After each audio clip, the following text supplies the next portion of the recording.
Three, two, one. Shatorah, welcome to the December 26th podcast. How are you? I'm well. How are you? I'm doing well. We were talking before we pressed record here about how we're just letting our respective hair just do its own thing and hoping for the best. Yeah, I was just outside and it got a little wind blown. So this is just It's what I did today. it's all good. We like for people to show up as exactly who they are. So we appreciate it around here. For sure. So looking forward to talking to you. Let's jump right into it. Who is Shatorah Donovan? Oh, wow. That's a work in progress. Uh, um, but I guess I always tell people if I wrote a book, the book would be called I Shouldn't Be Here.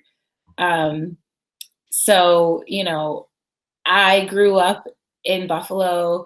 Buffalo is one of the most segregated cities in America, and race was always at the center of my consciousness. So, I wasn't Black enough for the Black people. I wasn't white enough for the white people. And I don't identify in any way as white. I don't have any parent that calls themselves white. I'm just a product of history, right? And so growing up, just kind of always being aware of my race, of my Blackness, made me kind of lean into it even more. As humans, like we're tribal, we want to belong. But my identity, who am I think is kind of really, really tied to that. The whole thing about like I shouldn't be here is that, I grew up in a fundamentalist Christian household. So that's really interesting because things like going to college and having a career weren't really encouraged. Well, no, I will say it better. They were discouraged.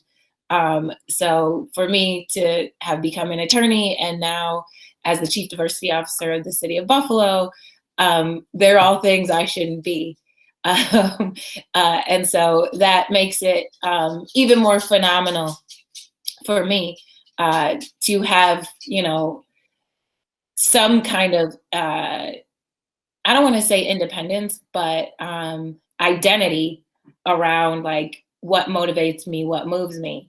And so I chose my career based on how I wanted to help the people around me. So again, like really strongly identifying with being a Black person, with being a Black woman, but in my own way, not in the way that like the media wants to portray Black people or how other people think Black people are, but in my own way. I knew I wanted to help people from my city in Buffalo who didn't have opportunities for some reason, despite not really having the encouragement or the support to seek higher careers and education. I still did. I don't know why I shouldn't be here. So that's how I would answer the question, who am I? So a lot of good stuff there to talk about. I want to start with this idea of not being Black enough for Black people and not being, and being too Black for white people. Was that solely based on your appearance, or were there other factors that were contributing to that as well? Both. So, when you're light skinned, there's all kinds of things there. Obviously there's light skin privilege and all that stuff. But, there also, it does kind of create like an identity crisis when you are Black, but then and this is not everyone's experience, but, just where I grew up, I went to a school that was really racially divided as well. So just to give you an example, there was the Black wall and then there was the white wall where kids would stand like in between classes and stuff. But then my friends, we had a light skin wall because we couldn't really sit. I'm not kidding. Like, and it was between the two walls. It's really weird.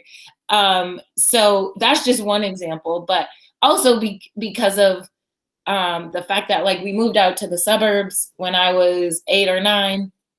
So it was like, it was urban flight of the 90s, like a lot of families did. And I'm just kind of like into corny stuff. So, like, and I've always just been like really analytical growing up, probably because I'm the youngest of way too many kids. So I always just sat back and got to watch and observe everybody else. And that just lended towards me being very extremely like introspective and analytical. So yeah, so all of those things combined are why I think, I wasn't Black enough for the Black people. Yeah. So dealing with that and feeling isolated or segregated in some ways, and you mentioned leaning into your blackness more so as a result. Did that happen over time? Was it an evolution, or from the beginning, once you inherently knew there was this sort of separation with regard to you, from the beginning were you like, no, but I want to be accepted by Black people? Or is that something that just developed over time? It's just kind of always been that way because I didn't like, I was like, well, what else am I? You know?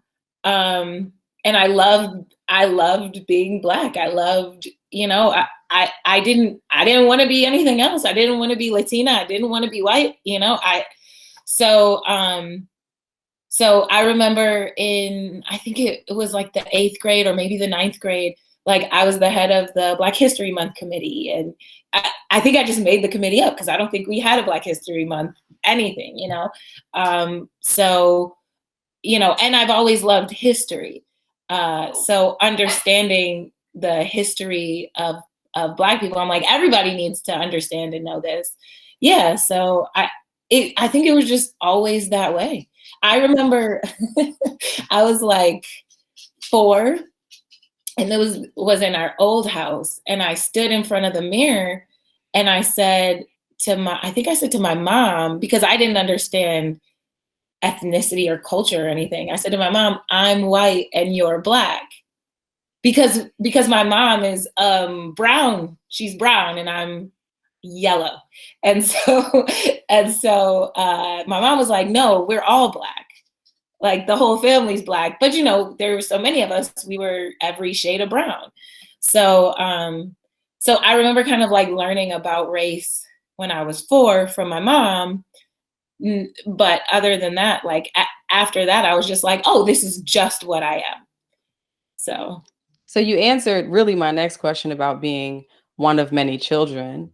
And sometimes in those instances, you have a bunch of siblings that really run the gamut in terms of complexion. And then sometimes you have the one where it's like, okay, where did you come from? Because you look completely different than everybody else. But it sounds like your family was a complete mix. Yeah. So especially even when it comes to like hair texture, right? So I have a brother my brother is so much darker than me that kids thought that one of us was adopted. Yeah. But when you like look at our facial features, you can see that we look very similar. But yeah, we run the gamut. And even like it's even silly because like in our family, maybe what we consider dark skin would be light skin in another family. So it just I'm just used to it. I'm used to being around people of different shades and knowing that being Black is there's so much diversity in it. So you mentioned having that moment with your mom. And I'm particularly interested in this question against the backdrop of fundamentalist Christianity, which we could talk about. Were there honest conversations happening in your home about beyond just we're all Black around colorism and what you all might have been experiencing out in the world, like people thinking that you're not even blood relatives? Oof. Like not intentionally, no. Like it wasn't like, hey kids, come around, let's talk about, what it's like to be Black today. All of these things they just kind of naturally happened. So like, my parents, my dad grew up in the 70s in Buffalo, and my dad is like 5'5" and light skin, and you know what I mean? Like has like a whole wardrobe of leather clothes, like, so it's just like he's just very, it was all about looking good and being smooth and all of that stuff. And so, so also like growing up in that era, there's also some measure of like self-hatred that was ingrained in people from that generation. I have, just even the way that like my grandmother would treat like my siblings that might have been a little bit darker versus the siblings that might have been a little bit lighter on my dad's side versus my grandma on my mom's side was the opposite. She would treat the kids who were darker a little bit different than she would treat the kids who were lighter. And it was just weird. And we would talk about that. We would talk about the treatment that we experience like within our own community and specifically about colorism. But also because it was so dangerous in the 90s and my dad had so many girls, he wanted to move us out into a safer neighborhood. And then there was kind of this connection between like Black and danger, right? Because we moved to a predominantly white neighborhood. We actually moved to, when I was growing up, the town was considered the safest town in America for several years in a row, right? And it was literally like 10 miles from, where we were before, 10, maybe 12 miles, right? So, so then it was kind of like a badge of honor to be the only Black family in the neighborhood because you were like, oh, we're safer out here. But, especially when it came to colorism, there wasn't any colorism in my family per se, in my immediate family. It was really like kind of observing how older generations treated people based on, the brown paper bag test and all of that stuff. So I mean, it was wild stuff. So let's talk about the religious piece, because we're definitely going to come back to this race conversation, considering the trajectory of your career, of course. You grew up Jehovah's Witness. Yes, ma'am. Right. So we have had a former Jehovah's Witness on this show, which was witnesses. I don't know. I know one current Jehovah's Witness, and all the people that I know who subscribe to some form of spirituality and like religion is literally just one. Most are recovering, right? I shouldn't use that word. Former. No, I'm recovering, so it's fine. It's okay. So how did that really shape your childhood and your family dynamic? Ooh, everything. Mm-hmm. Every single thing. So, like, very, very pious household growing up. And the way that one could excel in my family was to be more pious. And the term that Jehovah's Witnesses use for piety is spiritual. And it took me until my late 20s to understand that they were bastardizing the word spirituality. And that's really when I started to wake up.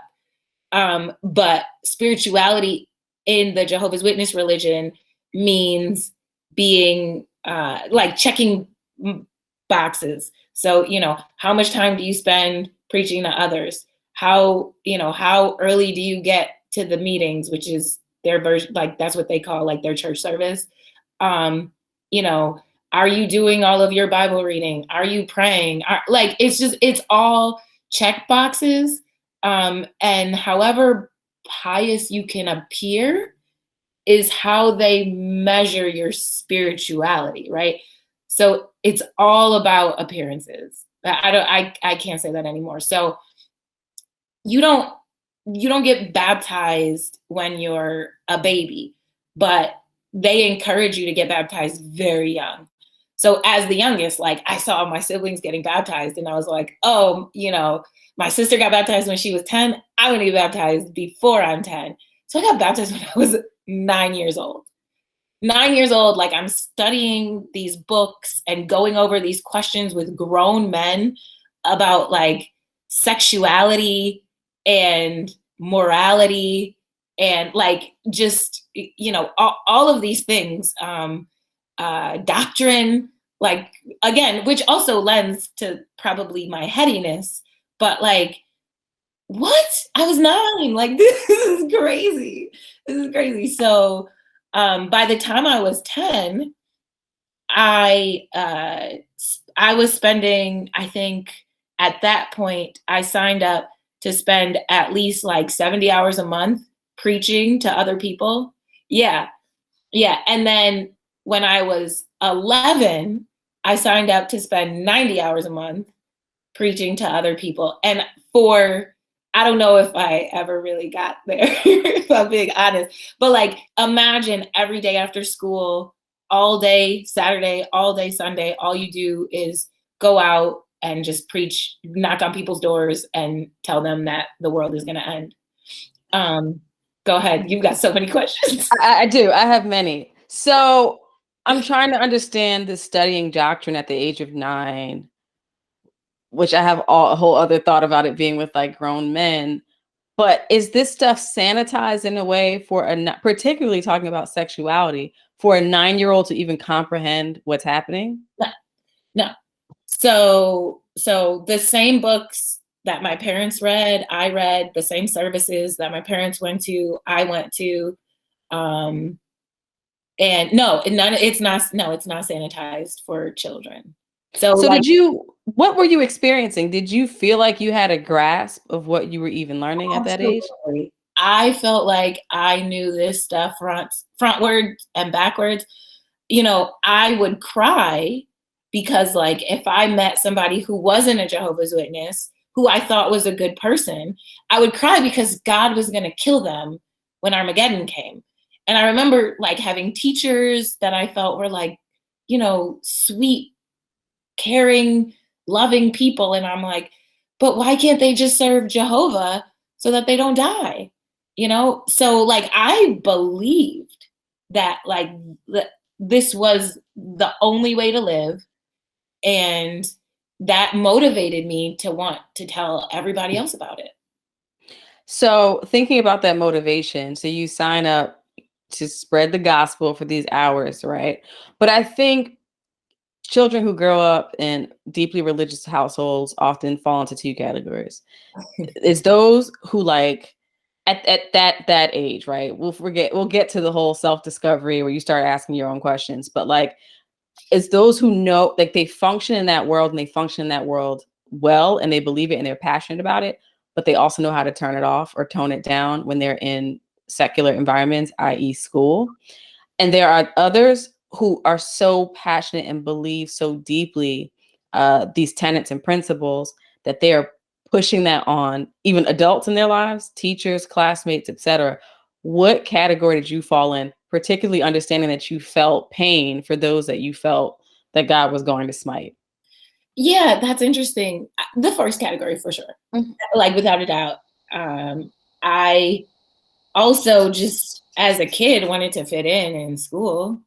So, don't nobody want to hear that all day, and you don't even, you also don't want to think about that all day. Like, nobody can think about that all day. So school for me, because I spent all my time either in church or preaching or just, reading about it.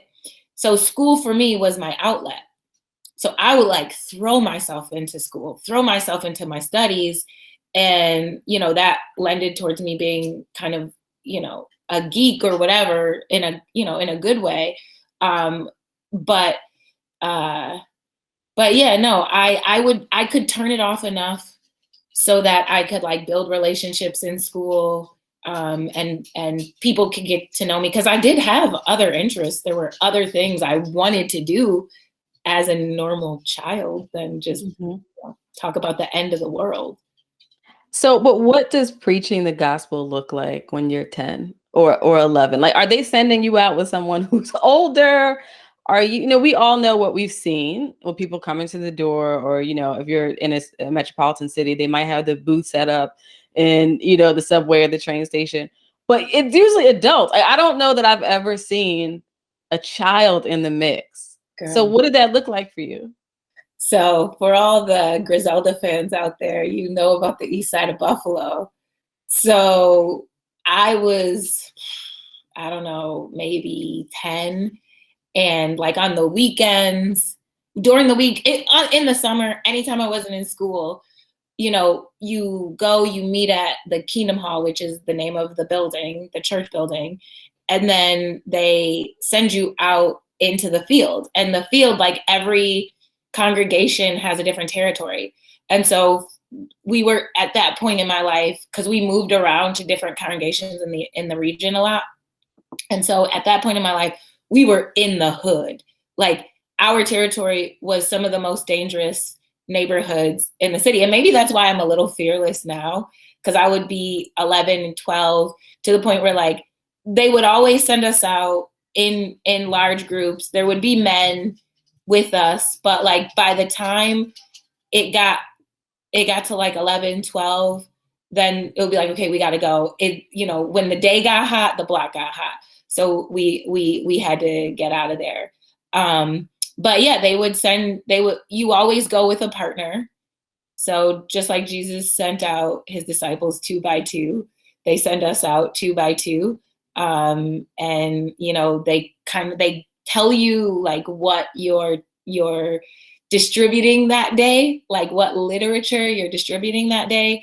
And they might even give you like a sample presentation, do you think you could live a life of happiness, or like just whatever the intro is that day, to give some existential question that perhaps there's really no real answer to. They kind of tell you what to say, or you get to the point where you just make something up when you're out there.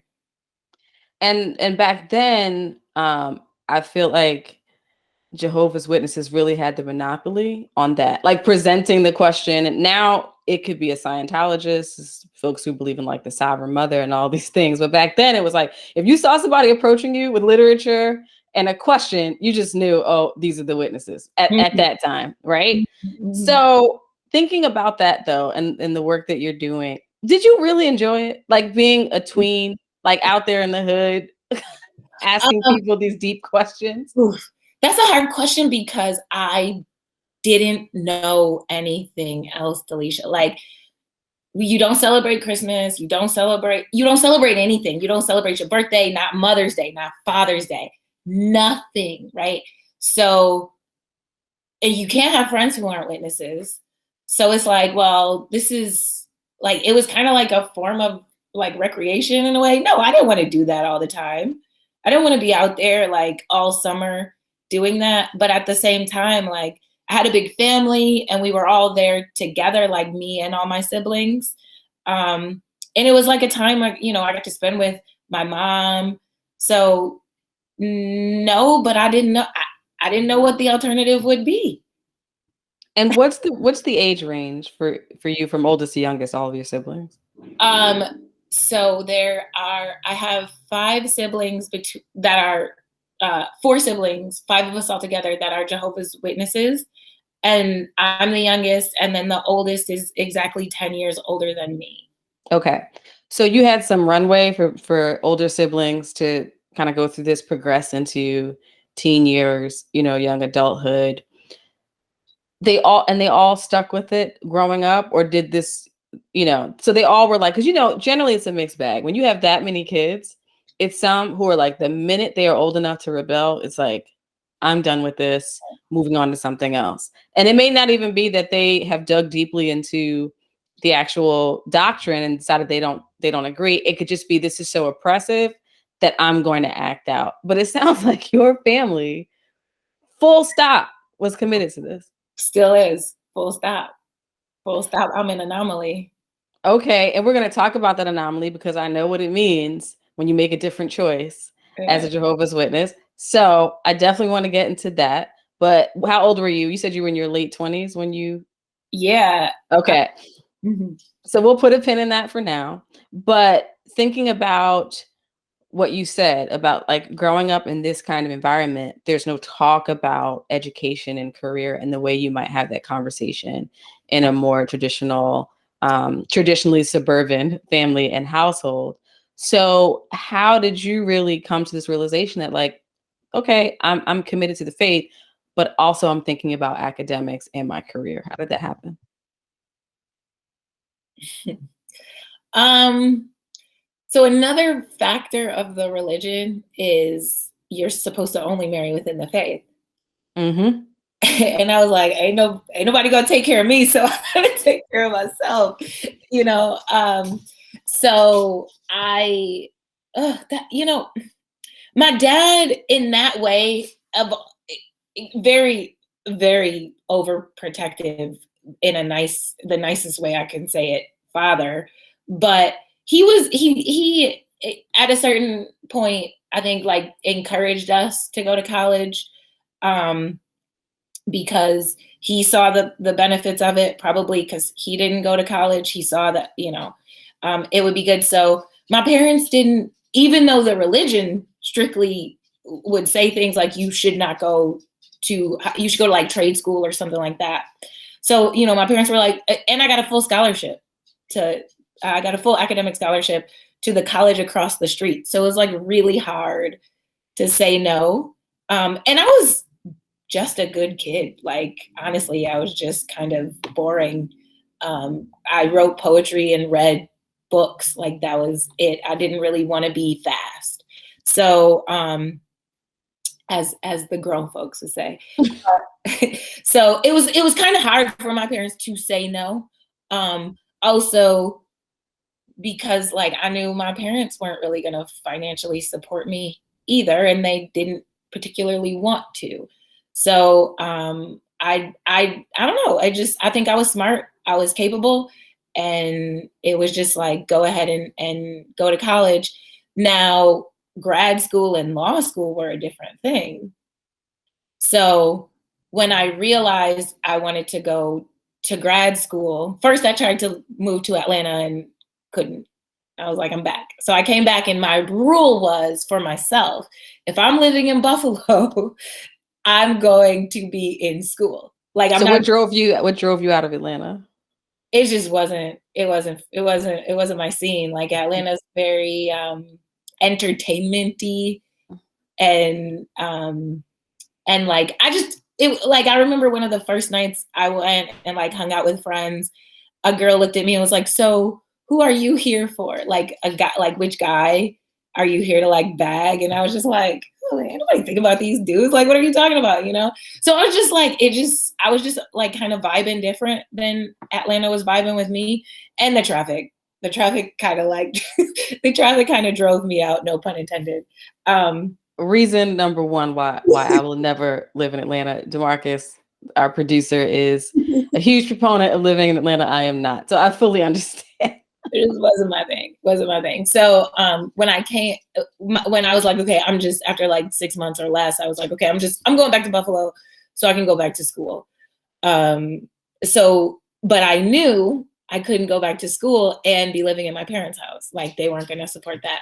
So I had to move out first, and you know what I mean. So that's how I made all that happen. So you decided to go to grad school Mhm. to focus and study on what? I started with social work because Mm-hmm. even though I always knew I wanted to be a lawyer, I was like, when I learned in college what lawyers really do, I was like, I don't want to do that. That sounds terrible. So I started off in the social work program. If I worked as a social worker for a little bit, and if I'm just being honest, like they kept having rolling deadlines. So I was like, okay, they'll take my application, so I'll apply. And then when I was in my first semester of social work school, I was like I love what they do, but it ain't for me, like this one-on-one stuff. So when I realized I could affect policy, change policy, all of that, I was like, oh, I can marry the two and and help change systems, which is actually what I wrote my personal statement on for law school, was changing systems. Mm. Okay. So going into law school, and someone who has been to law school, I know like it can be incredibly jarring, right? For a lot of people, because you go in and it's often the first time where you realize everybody in the room is driven. Everybody in the room, has high career aspirations, really, high achievers, differing opinions, maybe different career tracks, but really bringing that level of energy. Did you have that experience? And if so, did it reinforce your capability and your level of intelligence, or have you questioned it? Oh, I would say I questioned my intelligence for sure. Like I didn't even I didn't even know for like the first couple of weeks of law school, um, like how to really take notes and, and outline and all that stuff. Like I didn't even know. Like nobody told me. I'm like, what? Everybody like what they writing? Like I'm like I did the reading, but what are y'all writing? Like what so definitely had me question my intelligence. Uh, every few weeks considered dropping out for a number of reasons. Like I felt like I was being disloyal to God. Um, I had no support, none. Um, and, I, like you said, everybody around you is like, they're intense. It's very intense. So what it actually did was like, it drove me to work harder. Mm. And this is what I explain to everybody, like in college there's always a break, right? You go a few weeks and then there's some kind of a break, you do a semester, you get like 3 weeks off. That does not exist in law school. And what drove me more than anything to stay in law school was because I didn't want my family or anybody else to say we knew you couldn't do it. Mm. So I was like, I'm gonna do it. I gotta do it. It's just me, and I'm just gonna grind this out. So yeah, I mean, question my intelligence, my capacity, just everything. But yeah. Were you still preaching the gospel during this time? So yeah, like I didn't want to. I didn't want to be. I was like, I put my bid in. Like, can I get a break for a few years? But but I listen. I like my mom. Like my mom pulls up. Like if you don't show up, she gonna come to your house.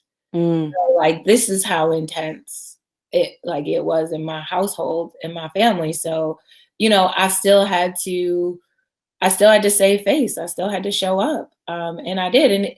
And I was so busy. It's not even like I was like questioning the religion yet at this point, but it was all social pressure for me at this point. It wasn't like, yeah, the end is coming. I'm so afraid that if I'm not in the right place at the right time, Jesus is going to judge me. It wasn't even like that. I was just like, the social pressure tells me I have to do this. So I got to do it.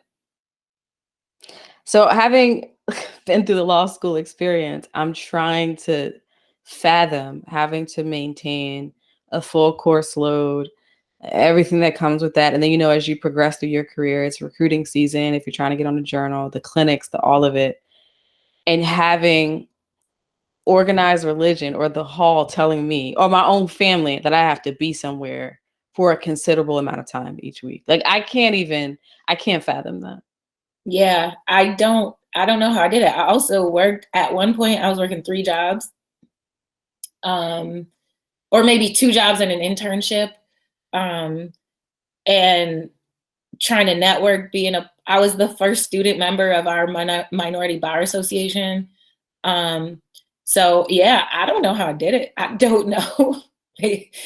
But And when did career choices for you really crystallize where you said, okay, this is what I want to do for sure with my law career? When I was in law school, so I got a job working as a graduate assistant in the immigration department. Mm. So that was the first time I had a boss who actually taught me, like, raised me up to do something. So that was like my first experience as being a professional. Like, these are standard operating procedures. This is the law. This is how we apply it. This is how, like, he would walk you through step by step of how to be a lawyer. And more than what fascinated me about immigration was that the body of law is just as wide and as deep as the entire body of law out there, because there's business law, family law, criminal law, refugees, asylees. Like there's all these different parts to immigration that it was highly intellectual and fascinating. And so it kind of like hit every mark for me. Mm. So we know that there are multiple facets of immigration. There's the corporate and sort of business side. And then there are those who are underserved and often have difficulty finding the appropriate representation when those issues arise. And it sounds like you've worked, based on your bio, on both sides, but really have a heart for that latter category. And we all know, like, lawyers can affect change and people approach the profession from a lot of different ways. But often those who choose feels from a place of passion to really help people, the salary doesn't often match. So was that ever a consideration for you? Like, okay, this is what I'm passionate about. This is how I want to use my degree. But I have classmates and colleagues who are really getting to the money as a lawyer. Did you ever have that moment, or like a crossroads? Yeah. So my third year, I had to decide between taking a clerkship at like a mid-sized law firm and staying in the immigration department. Mm, And the thing is, there's no job after law school if you stay in the immigration department. But there's a job after law school if you go to the law firm. I chose to stay in the immigration department. Um, and I listen, I went to law school to have a better life. mhm. I did. And by better life, I mean to make money, right? I'm not afraid of money. I don't think people who make money are intrinsically bad, like none of that, right? So yeah, I wanted to make a lot of money, and I knew that I was worthy of making a lot of money. But guess what? When I graduated in 2012, there were people from 2010 who still didn't have jobs yet because of the financial crisis. So there was just like this backlog of opportunities that were even available. So um, you know, I, so that being said, money being something that meant a lot to me.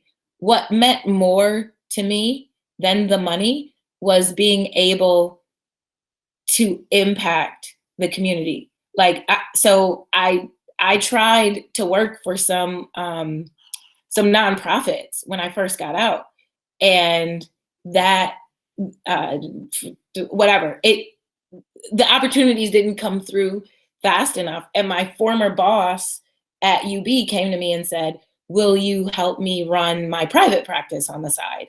And I was like, "Bet." Like that's kind of a once in a lifetime opportunity.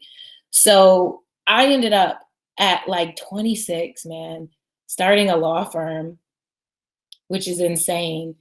And I had clients because of my former boss, Oscar. I had clients from day one. Mhm. And when I tell you, I didn't know what imposter syndrome was back then, but boy, oh boy, I was crushed by imposter syndrome. I had people in court, they would come to me and be like, will you, so I had to represent this one guy in criminal court. So he didn't get to removal proceedings, right? I'm 26 and a half and nobody helped me. I did my research. I did what I did. And, I had other lawyers, seasoned lawyers coming up to me. "Oh, I have this client. He's from this country and he's going through criminal issues. Will you help me?" And I still thought I wasn't good enough. Like, and so that followed me the entire time I practiced. The entire time. There was never a time I did a petition, an application, represented somebody in court, that I didn't feel like I was going to destroy this person's life. It crushed me.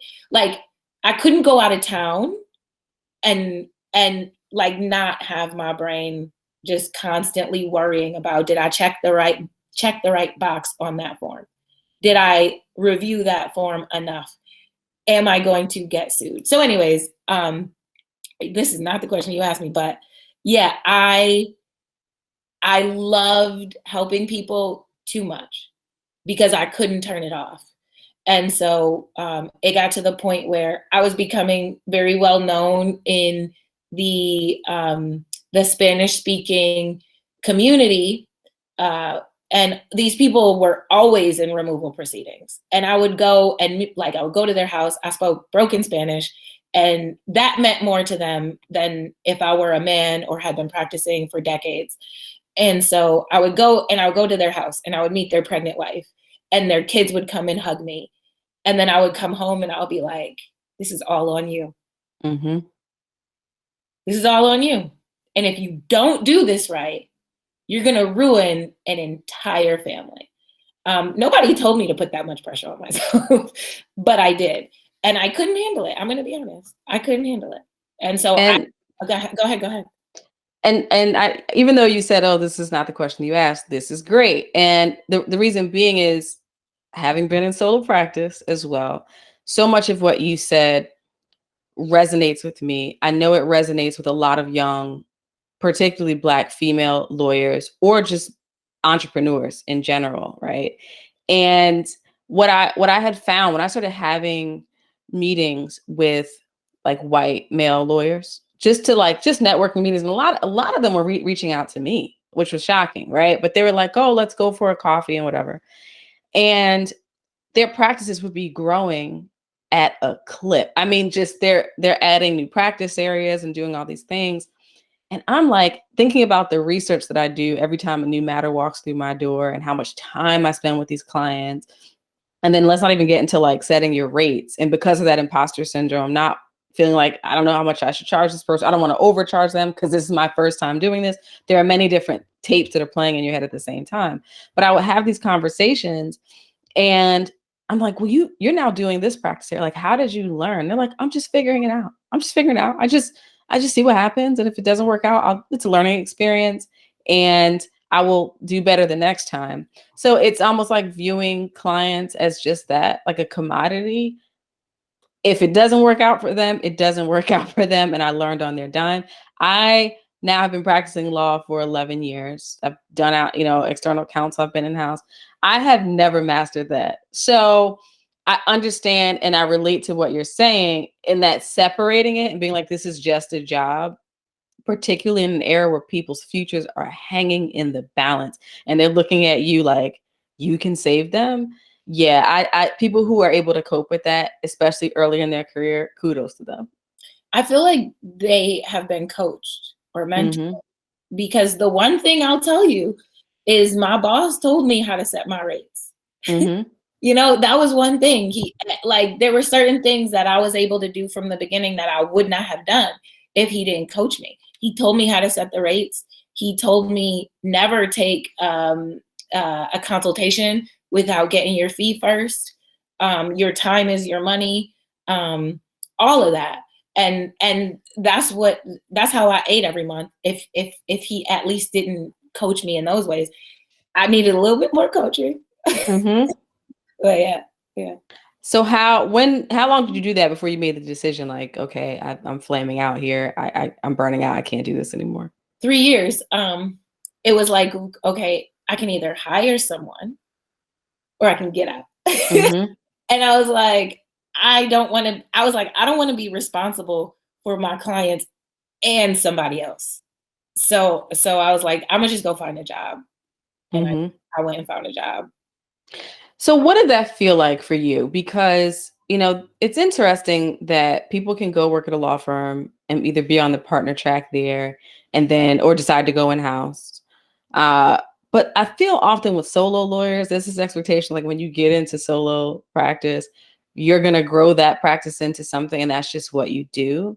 And I've found that talking to colleagues that when they make a choice to like take that shingle down and go find a job, even if it's like the healthiest choice for them, oftentimes people have a fear of perception. Like, are people gonna think I failed or, I gave up? Did you have any of that internal dialogue happening? Yeah, I felt like a failure.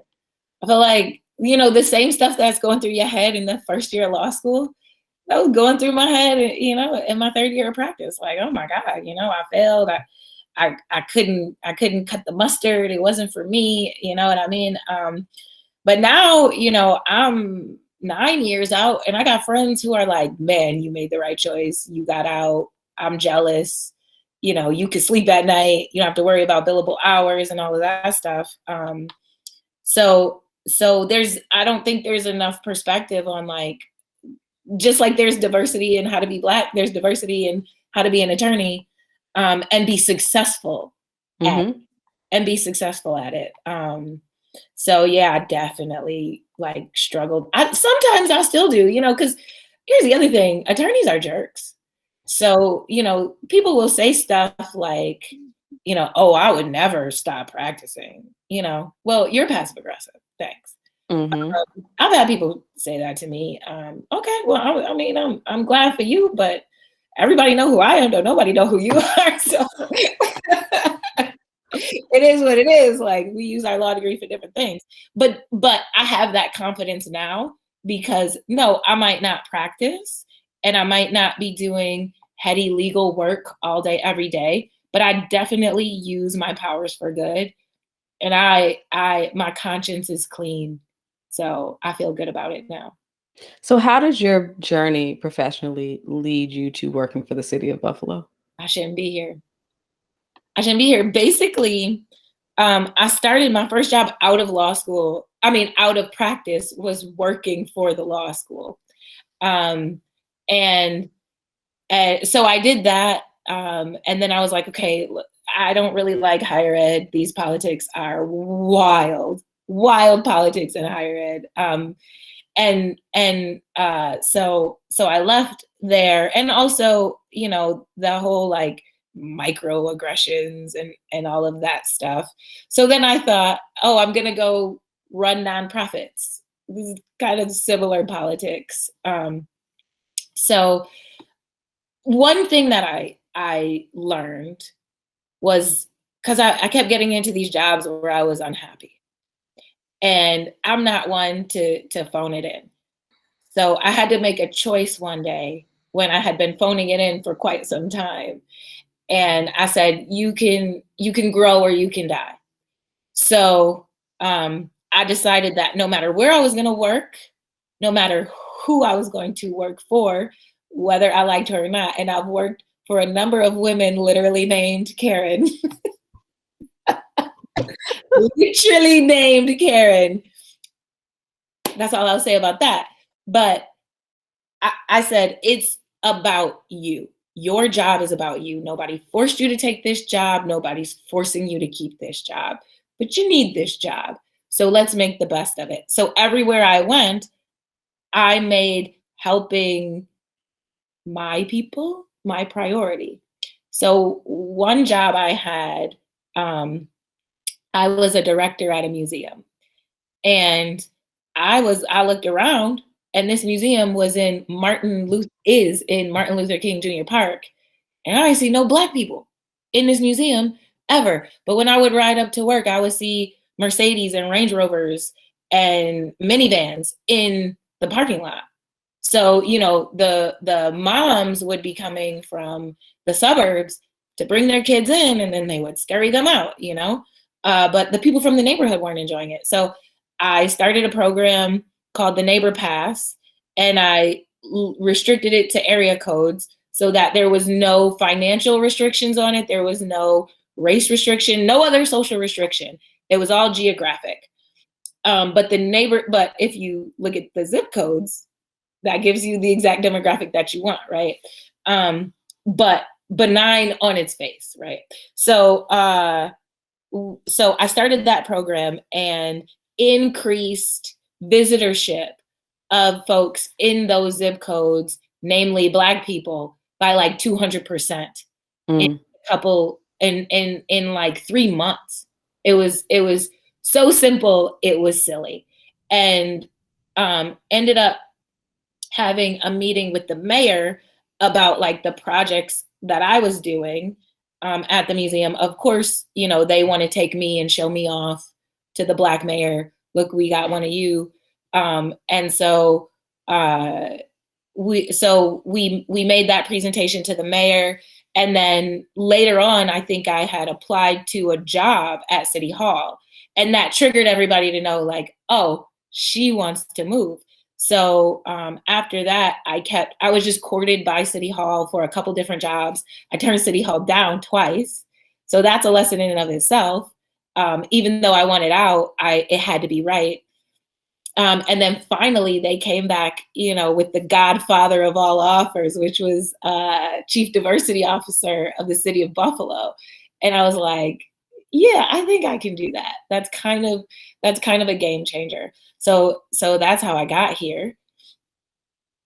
Did you bring a different energy? Because that's a big job. Did you bring a different energy to that than you did, say, when you started your legal career? Like, did the imposter syndrome at that point fall away, or what? So yes. So I grew up a lot over those years, and I went through a lot. So I had to learn about passive aggression in the workplace. I had to learn about unspoken rule books. I had to learn that, just because you work hard don't mean people got to like you. I had to learn a lot of those lessons, and that helped me a lot. So like the attitude that I went into City Hall with was, I'ma just chill. I'ma just chill and get to know as many people as I can. I don't have an agenda. I'm not trying to, right generational wrongs on day one. Like literally, I was just like, I'm just having coffee with people. I'm gonna send little notes. Like I'm gonna just fall back, because mind you, like it's one thing going into an organization and people have been there 5 years or maybe 10, but it's another when you go into an organization that's male dominated, very diverse. So you got white men, Black men, Latinos, women, a lot of women too, but it's intimidating and you need to have credibility. And so I had to build my credibility. Otherwise, it's like, a giant swatting a fly. So I was very deferential to people who had been there 20 plus years. Like, this is crazy. And by the way, we're not talking about a $10 million organization or even a law school, which is very niche. We're talking about running an entire city. So these Right. people are just powerful. Even if they're not wielding it, they do own this power. Yeah, so I fell back. I took a step back and I was like, let me just learn about this organization. And then over time, because of the credibility I built, people pulled me in. So I didn't push my way in, I was pulled in. And that's a lot easier. That's a lot easier of a way to enter into an organization than the ways I believed or the ways I had done it in the past. And what does the role of a chief diversity officer look like for a city? I think many of us understand what that means for a corporation, but what does it look like for a city, and particularly a city with a history of racial division? Um, it depends on who's in the job. Mm, And it depends on who your boss is. So there's like there's no job description you could write for my job that would get you somebody who's willing to do the stuff I'm willing to do. Like you just it's just kind of got to make it self work. So in a city, it's everything that you do in a corporation, which is like you look at the diversity of your workforce, you look at the bias within the workforce, all of that stuff, and maybe even like the external interactions and all that. So you have to kind of mitigate all of those elements, but also it's police reform. mm, a little something, a little ditty that got thrown on my desk. It Small little thing, light work. it's light work, it's being the liaison to the activist community. It is being so I have a lot of history in fundraising. So like I know how to cultivate I know how to cultivate high net worth people. That doesn't intimidate me. Actually, I love it because they're just regular people. And when you treat them like regular people, they love that too. So it's negotiating with large corporations on community benefits. It's the most awesome job in the world. Like honestly, it really is.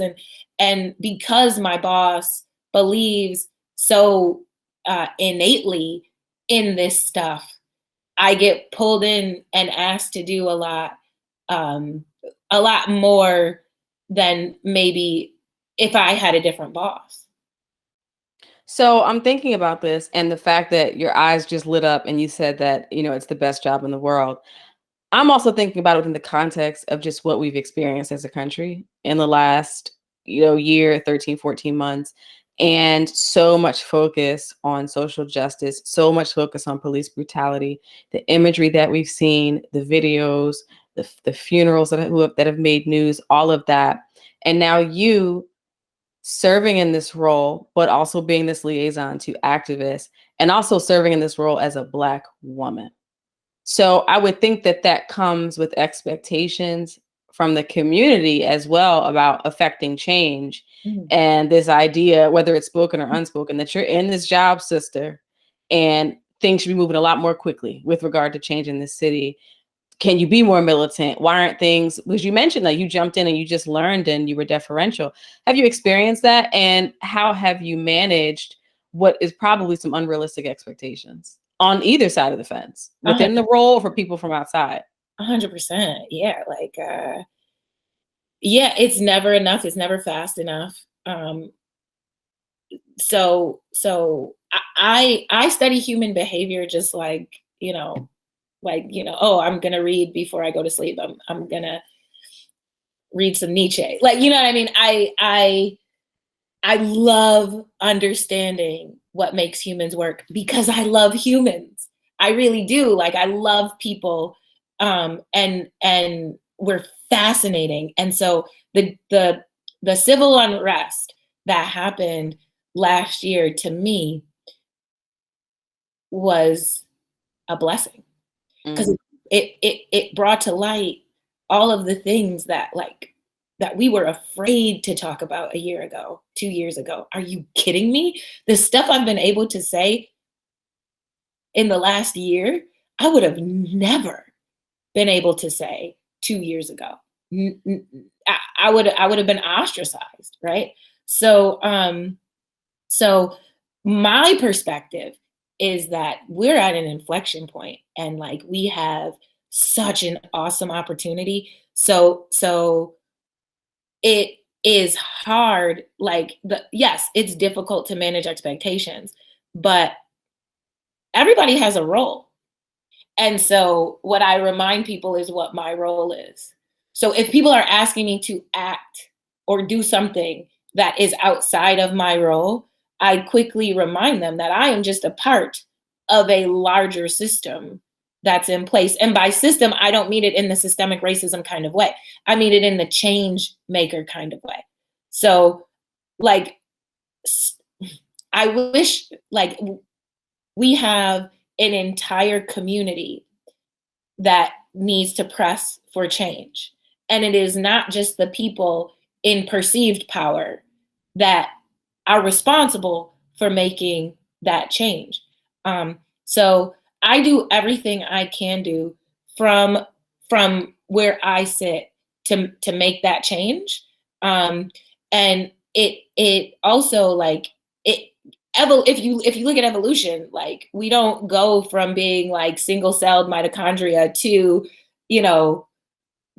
to walking upright in a day. Like that takes millions and millions of years. We didn't get to this point overnight. So we have to first of all like like manage our expectations.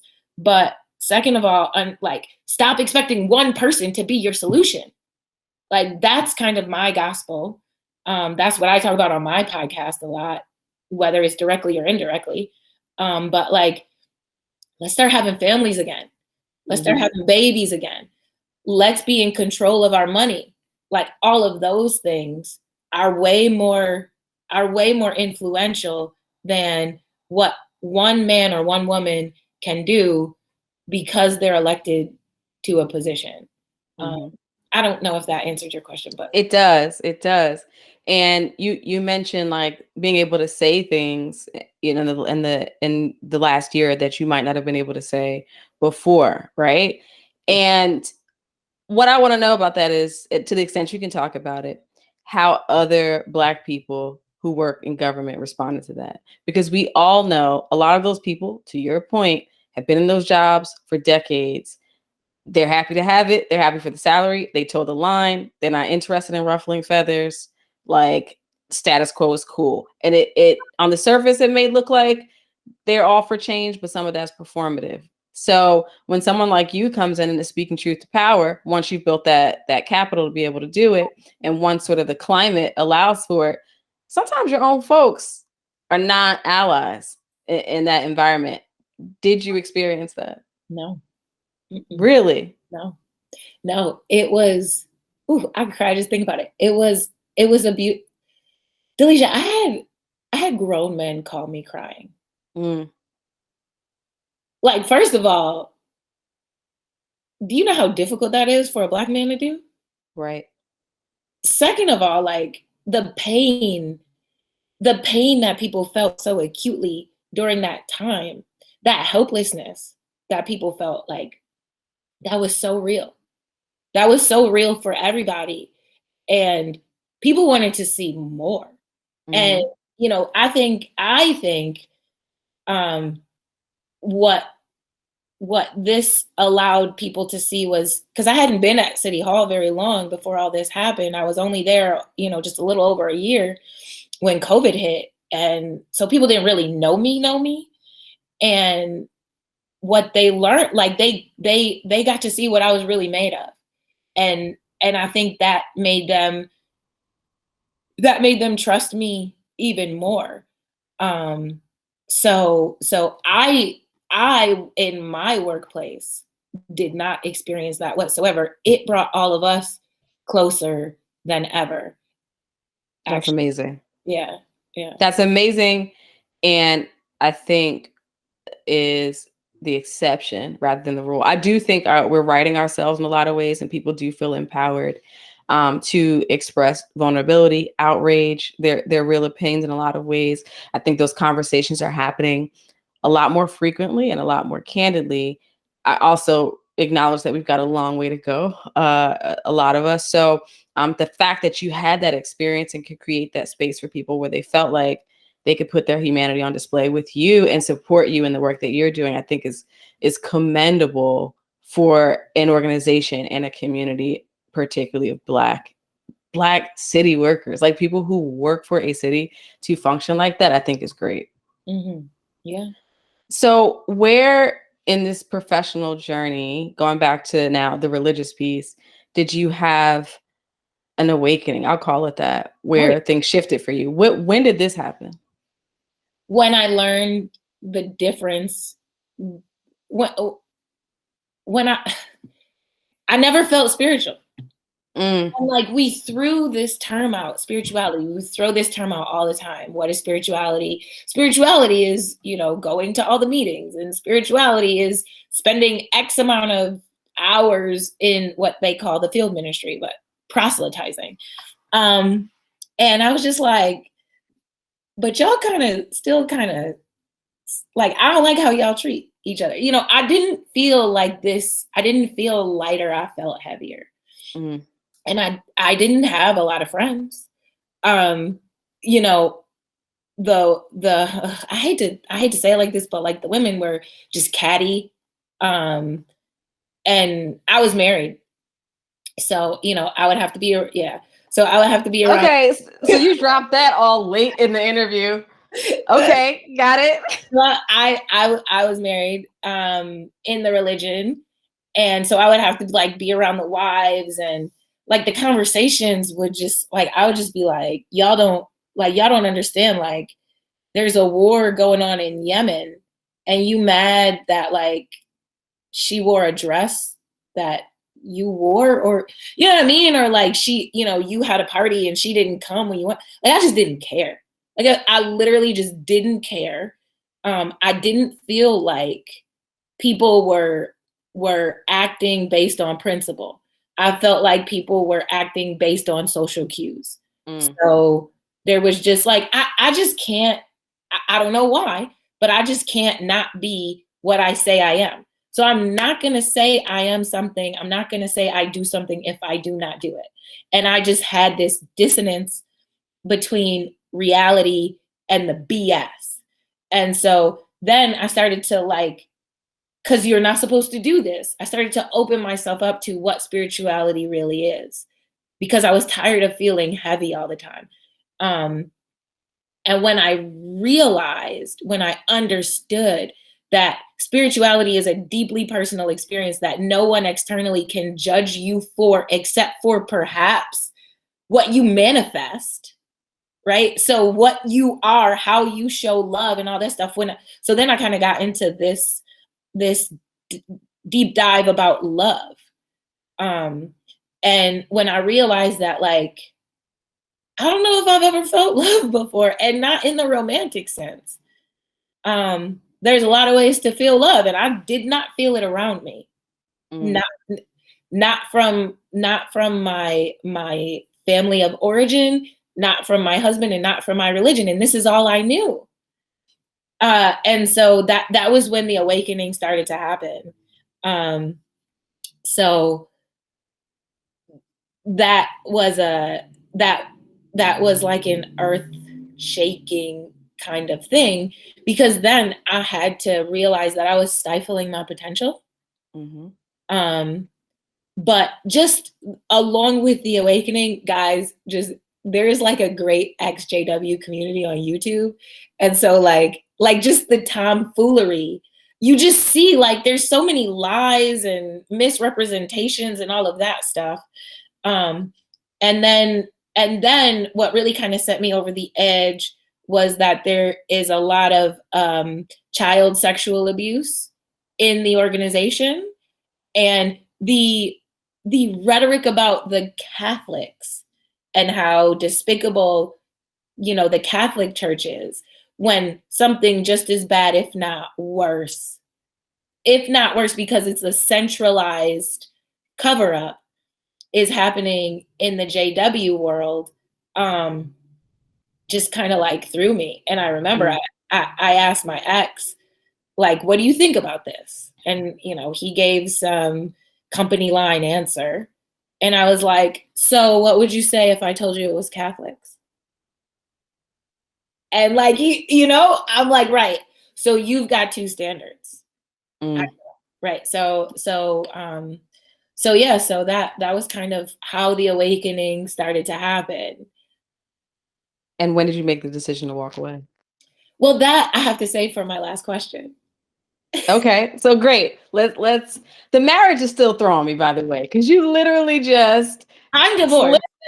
Clearly, right? Yeah, yeah, But I'm divorced. you slid that in the conversation. So we can talk about that at a Well, follow up interview. But I'll say this. I'll say this about the marriage. I don't think that if I didn't get married, I would have awakened. I don't know when I would have awakened, but I feel like because I got married and I realized that even in marriage, like you can still be uncovered, you can mm, still be unprotected if you're not in the right place. Like I just had to learn that lesson, because growing up, it was always like my sisters got married 20, 22, 24.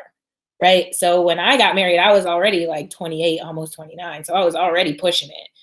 And I really kind of did it like perfunctory. Because it was like, you know, you got to do it. And I'm like, well, okay, well, let's do this. you want to marry me? Somebody want to marry me? Okay, good for me. But I needed that. I needed that experience to fully understand like my responsibility to myself. Mm, understood. So let's just go there. Describe a time when you had to be extraordinary on an ordinary day.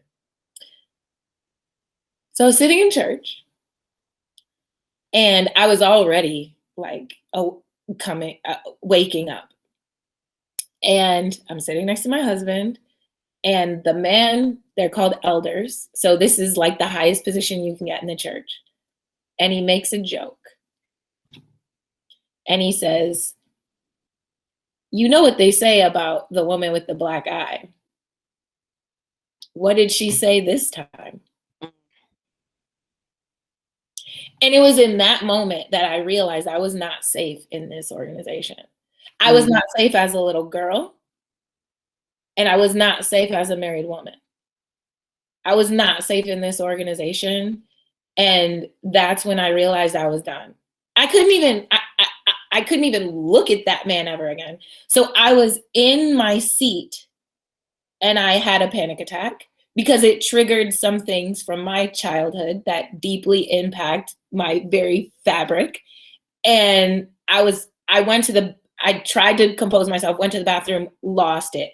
I come back whenever, 20, 30 minutes later, and I sit down, and these two women in front of me, like after the service is over, they turn around and they say to me, oh, are you okay? And I was like, I'm not getting into it with them. So I just said, well, you heard what he said. Oh, that? Well, that was funny. Oh, by the way, after he told that joke, people laughed. Everybody laughed. Because I guess it doesn't matter what you say. If you're up on that stage, it's supposed to be funny. Like you can't question anything, right? So that was another thing that like triggered me even more. And then these two women, they defended it, but not only did they defend it, they said, well, sometimes a woman does need to be hit. And I said, well, you have fun, because if my husband hit me, I'm going to jail. Like they taking me away. Like, because that's just it. Like, I don't know where I am, but I tell you where I don't belong is here. So in that moment, I had to decide, like, what do I want for my future? And it wasn't that. And that meant a lot. That meant, as you know, like I had to make decisions on like, okay, is it me or my family? Is it me or my marriage? Is it me or my future? Like I had to make these decisions, and obviously they didn't happen overnight. But yeah, then so I stopped going to services, and when you stop going, they come and they find you.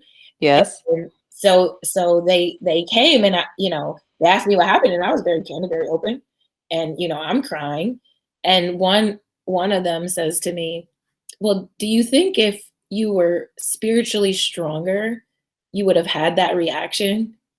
And I wanted to be like, can you get out of my house? Can you please get out of my house? And so that whole awareness of like what spirituality really is, their definition of spiritually stronger is piety. It's what does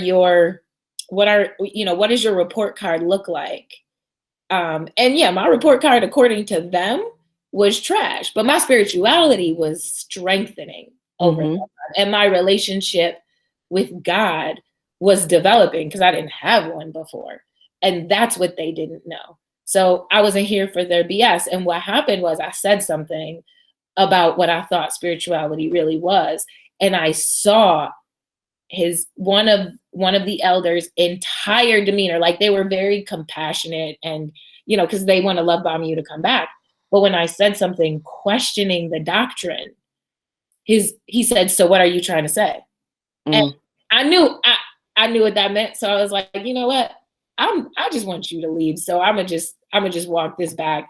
And oh no, I'm just I'm just whatever. I don't even know what I said. It doesn't matter. But yeah. So, anyways, yeah, I think for me, I feel like I've gotten a second life.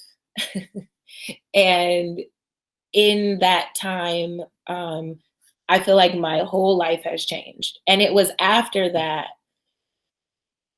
a week before we went on full lockdown, my husband moved out.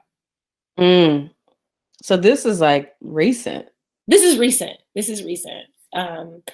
A week before full lockdown.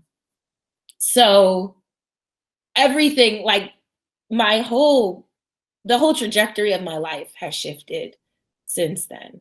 And so, like, I truly believe that, God, the universe, whatever you want to call it, the higher power that I believe exists, was definitely directing me.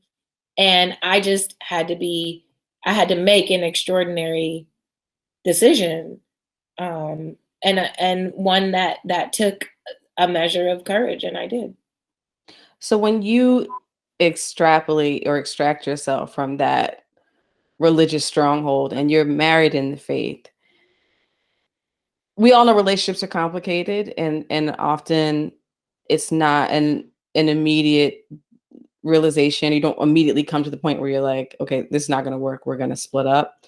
But given that the circumstances under which you were operating, knowing you didn't want to be involved in this religion anymore and this person's in the faith, was it like an immediate knowing, like, okay, well, I guess we're just going to split up then because you're on a different path? Or did that follow more of a traditional Yeah, path of uncoupling? yeah, it followed a more traditional path of uncoupling, because it wasn't like, in all honesty, it wasn't just the religion. The religion was just a factor, but he was willing to stay with me even if I weren't in the religion. There were other issues in the relationship that didn't make it a sustainable situation. Mm. And where do things stand with your family? Um, I love the heck out of my family, and I love them from here, and they're over there. So I don't right now have a close relationship with my parents. The last, because they have to try to get me back into that religion. Like, it's kind of their job as good Christians to make that something that they put in front of me over and over and over again. No, I'm not doing that. One of the things I said to my father was, you made a choice in 1974 when you were 21 years old. I'm 35, and and I don't really see the purpose of me, like, continuing in a decision that you made as a young man. Like, it doesn't make any sense to me. I'm like, but like, if that's a choice that you make for your life, I'll support you. All I ask is that you support that you accept, not even support, just accept the choice that I've made for my life. That's all I ask. That's asking a lot. That's asking a lot for them. I don't know if that's possible. Right, because from what I know, when you walk away, they don't speak to you. It doesn't matter if you're a relative. Like, if you're not a part of the faith, that's it. We can't be in the same room. I don't want to be seen with you. I don't want to have any interaction. That's correct. So, I don't know if so it's funny, right? Like, if there's like no formal, they read an announcement from stage and they say, like, they would say Shatorah Donovan is no longer one of Jehovah's Witnesses. If a final decision were made, I don't know if that's happened. And Mm. so I think technically, based on this made up set of rules, like, they can still talk to me. Because you haven't been disfellowshipped. Is Yes, that what they ma'am. call it? Yes, formally. Okay. Yeah.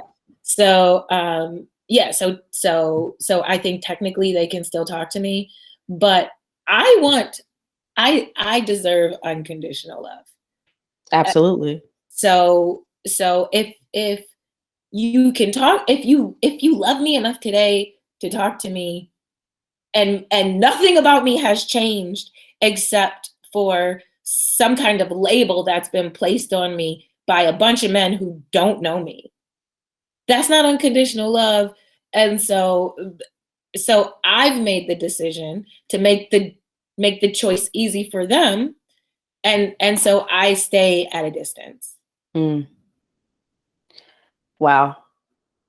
I just told the whole world all You did, but it's great. That's what the show is about, complete candor. I'm always interested to know whether when people come on here and they share so much about their lives, if the people that they're talking about ever listen. I'm always curious if they've heard the episode and what they think about it. But one of the things that we try to make the show a vehicle for is speaking your truth.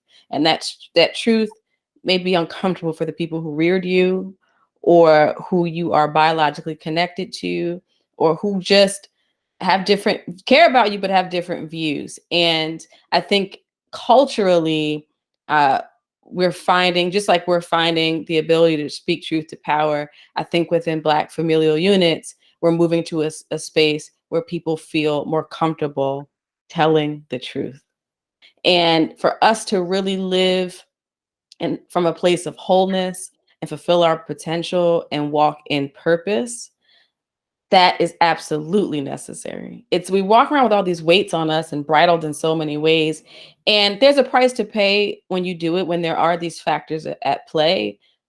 Religion, if speaking your truth involves uncovering abuse or the ways in which there was dysfunction in your family, that is frowned upon. But at the end of the day, nobody is coming to save us as individuals, and you have to save yourself. And if saving yourself means this is my reality and I'm sharing it, and if you can't accept me for walking in my reality and how I see the world, then there needs to be boundaries between me and you, then that's just what it's got to be. It doesn't mean that that's not painful, and it doesn't mean that it's not hard, but I'm going to be for personal health and wealth in every form all day before I'm for pleasing Amen. anybody, and even the people that I really care about. You know, I know people who refuse to see the truth of their life. I know people in my family who do that, and they're victims. Everybody is doing something to them. I tell you something right now, I ain't nobody's victim. I'm nobody's victim. I say all the time, and I don't know if I should be saying this, but like, if I die tomorrow, I die happy. I die happy because I got to walk in my truth, even if it was for one day. One day, I got to walk in my truth about everything, about absolutely everything. And, because of the lightness that I feel, and meditation and yoga have definitely like taught me this as well.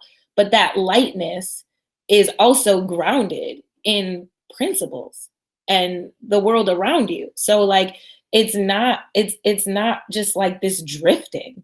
Like, you still have a purpose, but you can do it without all this. Again, I talk about those social structures because there's so many things around us that like we just made up that weigh us down. Religion being one of them. And I'm not saying that religion is bad in and of itself, but like, if it's not suiting you, it didn't suit me in that way, like it's hindering your spirituality. It's not expanding it. So Absolutely. yeah.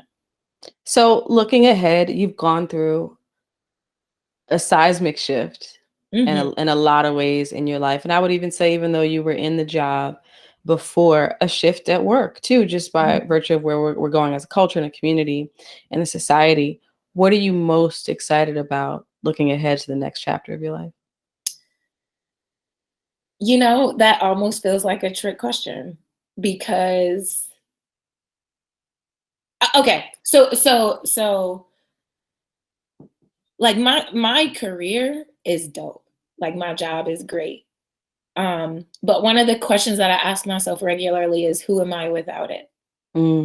So what I'm most excited about for my life is getting to a point of consciousness and spirituality where like I operate as much as possible outside of my ego and self-interest. and I get to a point where like I'm not reactive. I'm not